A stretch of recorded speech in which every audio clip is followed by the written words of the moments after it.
Yes guys, dito tayo, ayun o. Naka-highlights dyan, yung naka-arco na yun o.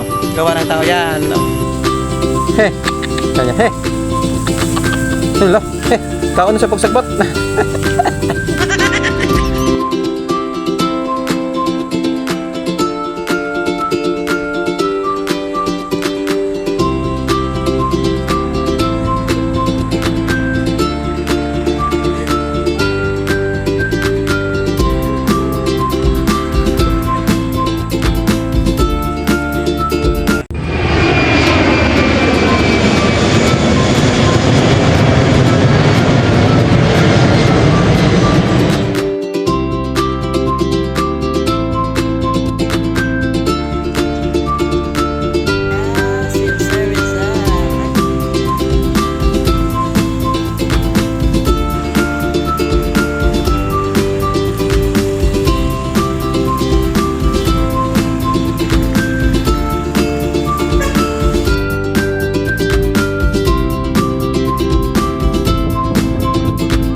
Giant roaster, giant na kano. So sa estimate itong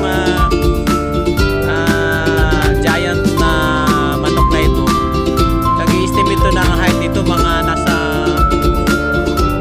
10th floor na building. So ilang sa feet yan, gaano kataas, gaano kalaki yan. So napaka parang kumbaga napaka-imposibleng tingnan na gagawa ng tao. So ganun pa man lang imposible pag may pera. So yun o, sobrang super. At nagsasalita pa yan na manok ni Kano, gwapo. Pili ka gwapo.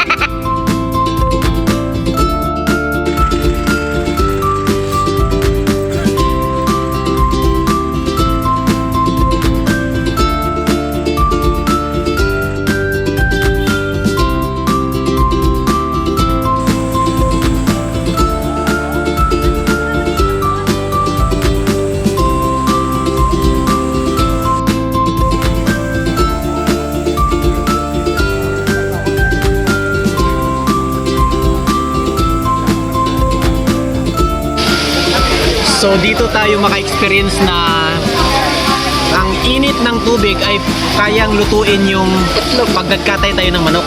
Or yung itlog maaaring maluto sa loob ng isang oras siguro dito. Sobra grabing init. Maaari ka papaog. Grabe. Sa unang salang, halos di mo kakayanin. Pero paunti-unti, makukuha mo rin.